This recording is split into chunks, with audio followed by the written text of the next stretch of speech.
આ એક બાપા સીતારામ મહિલા મંડળના બહેનો છે અને આજે તો તારીખ 30 છે ને મંગળવાર છે. તો આજે અહીંયા વૃંદાવન જીવદયામાં બાપા સીતારામ મહિલા મંડળના બહેનોએ આજે સેવા આપી છે. અને ખરેખર આ ગૌશાળાની અંદર તમે પણ બધા મુલાકાત લેજો, કેમ કે ખરેખર અહીંયા બીમાર અપંગ લોલી લંગડી બીમાર ગાયોની સેવા થાય છે.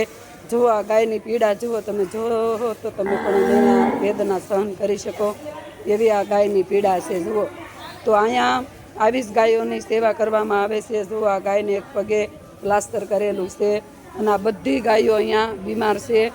તો અહીંયા તમે ગમે ત્યારે ફોન કરો ને ગાય માતા જો રોડે રખડતા હોય, એક્સિડન્ટ થયું હોય અથવા કોઈ પાઠા પીડ્યા હોય ને બીમાર પડી હોય તો આ લોકોનો સંપર્ક કરજો.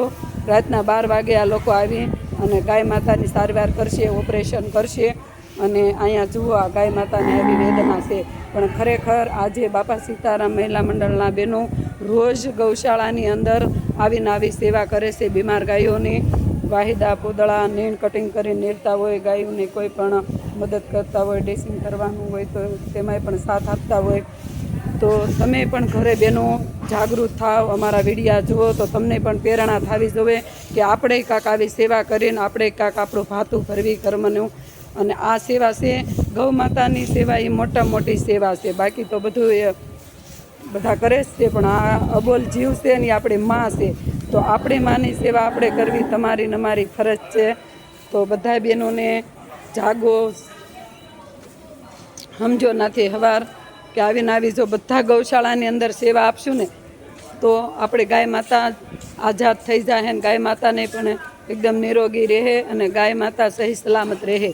તો બધા બહેનોને નમ્ર વિનંતી છે કે અમારો વિડીયો તમે જુઓ તો લાઈક કરજો, શેર કરજો, સબસ્ક્રાઈબ કરજો. ઘરે ઘરે બેઠા બેઠા જો આટલું કરશો તોય પણ એક પુણ્યનું ભાતું છે. જો આ બહેનો કેવી સેવા કરે છે કે ગૌ માતાની નીંદના બધી ગમાયણું સાફ કરે છે. ઘરે પોતા આપણે વાસણ ઉટકતા હોય ને, પણ આ બહેનો ગાય માતાને ગમાયણું સાફ કરીને ગાય માતાને પછી ભોજન પીરસતા હોય. તો આવી સેવા સુરતની અંદર એક જીવદયા વૃંદાવન જીવદયામાં જ થાય છે. બાકી તો ક્યાંય પણ આટલી બધી સેવાઓ થતી નથી. પણ ખરેખર તમે આ ગૌશાળાની અંદર આવશો, નોંધ લેવો તો તમને ખબર પડશે કે ના ગાય માતાની આવી સેવા હોવી જોઈએ. કેમ કે ગાય માતા કોઈ પશુ નથી, આપણી માં છે. તો એને પણ આપણે તો રોજ ખાઈને વાસણ ઉટકીને પછી જ આપણે સોખી થાળીમાં જમી છીએ. તો આ ગાય માતાએ પણ આવી સોખી થાળીમાં જમે. એના માટે આ બધાને આવો વિચાર આવ્યો કે ગાય માતાની સેવા કરવી છે તો તન મન ધનથી ને દિલથી કરવી છે એમ. અને બાપા સીતારામ મહિલા મંડળના બહેનોય તેને ધૂન મંડળ આકે છે. પણ ધૂન ન હોય તો કોઈ પણ ગૌશાળાની અંદર જઈને 1 થી 4 વાગ્યા સુધી 3 કલાક ગાયો માટે સમય કાઢે છે. આ બહેનો ક્યારેય બપોર વસાળે સૂતા નથી અને ગાયો માટે સમય કાઢે છે. તમે પણ જાગૃત થાવ અને તમે પણ આવો સમય કિંમતી કાઢીને ગાય માતાની જો સેવામાં તમે સહમત થયા છો કે ગાયના દુઃખમાં ભાગીદાર બન્યા હશો તો આ કર્મનું ભાતું તમારું ક્યાંય જવાનું નથી.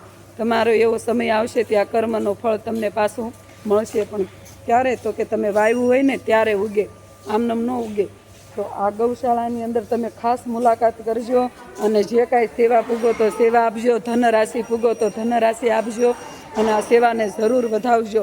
અને કોઈ પણ રખડતી હોય, રસ્તે ભટકતી હોય ગાય તો આ લોકોનો સંપર્ક કરજો. આ લોકો અહીંયા આવીને અને એની બધી જવાબદારીઓ ગાય માતાની આ લોકો લે છે. બીમાર ગાયો હોય તો પણ એની સારવાર કરે છે અને આ બીમારી બધી ટ્રીટમેન્ટ છે. તો બધાય ભાઈઓ બહેનોને નમ્ર વિનંતી છે કે જરૂર અમારી સેવાને વધાવજો અને આ ગૌશાળામાં પણ તમે આવજો. ખરેખર હજી તો આ ગૌશાળા શરૂ થઈ એના 6 મહિના થયા છે, પણ અહીંયા કેટલી પ્રગતિ કરી છે ગાયો માટે.